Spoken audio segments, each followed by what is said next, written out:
National party صدر و پیشرگی سروزیر Balochistan doctor Abdul Malik Baloch و جان محمد بلیدیہ واجہ یوسف مستی خان بیرانیہ وتی دل پدردی درشان کتگ گشتے کہ واجہ یوسف مستی خان یک ترقی پسند قوم پرست و بہادری راشونی اور راست انسانی بوتے و یہ پا بلوچ راجہ حق و حقوق کا کتگی جہد و محنت دا مدتیہ یاد کنک بن ادھر گتبیائی چاری ای رپورٹا۔ نیشنل پارٹی کے مرکزی صدر سابق وزیر اعلیٰ بلوچستان ڈاکٹر عبدالمالک بلوچ اور مرکزی سیکریٹری جنرل جان محمد بلیدی نے اپنے مشترکہ بیان میں بلوچ قوم پرست اور ترقی پسند سیاستدان یوسف مستی خان کی رحلت پر گہرے افسوس اور دکھ کا اظہار کرتے ہوئے کہا کہ بلوچستان اور ملک ایک ترقی پسند قوم پرست بہادر اور سچے انسان سے ہمیشہ کے لیے محروم ہو گئے۔ یوسف مستی خان ایک باہمت، نڈر اور مخلص شخصیت تھے۔ وہ بیک وقت بلوچستان و سندھ اور ملک بھر کے بلوچوں اور انسانیت کے تحقیقی ترجمان، ان کی پکار مظلوم و محکوم طبقات کے قومی جمہوری سیاست کے علمدار تھے۔ میر یوسف مستی خان نیشنل عوامی پارٹی کے اہم قومی رہنما تھے۔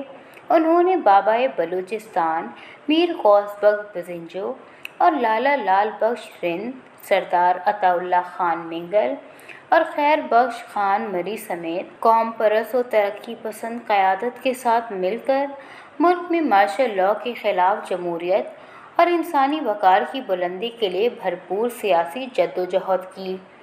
ملک میں جمہوریت و قانون کی بالادستی، ون مین ون ووٹ، ون یونٹ اور ایوبی مارشل لاء کے خلاف نیب کی تحریک میں رہنمایانہ کردار ادا کیا۔ وہ بابا بزنجو کے قریبی ساتھیوں میں سے تھے۔ انہوں نے کراچی کے بلوچ عوام کو منظم اور متحرک کرنے میں بہت کوششیں کیں۔ وہ کراچی میں بسنے والے بلوچوں اور مظلوم و مفلوک الحال عوام کے تحقیقی وارث و آواز تھے۔ ملک میں ہونے والے ہر ناانصافی اور ہونے والی جبر کے خلاف سیسا پلائی دیوار کے مانند کھڑے رہے۔ میر یوسف مستی خان کا سیاست میں اپنا ایک فکر نظر رہا اور آخری دم تک ترقی پسند تحریک سے جڑے رہے۔ میر یوسف مستی خان عوامی ورکر پارٹی کے مرکزی صدر تھے۔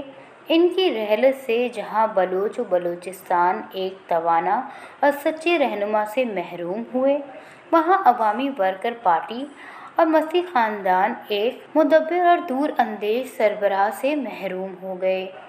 میر یوسف مستی خان کی کمی ہر سطح پر محسوس کی جائے گی۔ اللہ تعالیٰ میر یوسف مستی خان کی مغفرت فرمائے اور جنت الفردوس میں آسودہ جگہ عطا فرمائے اور پسماندگان کو صبر جمیل عطا فرمائے۔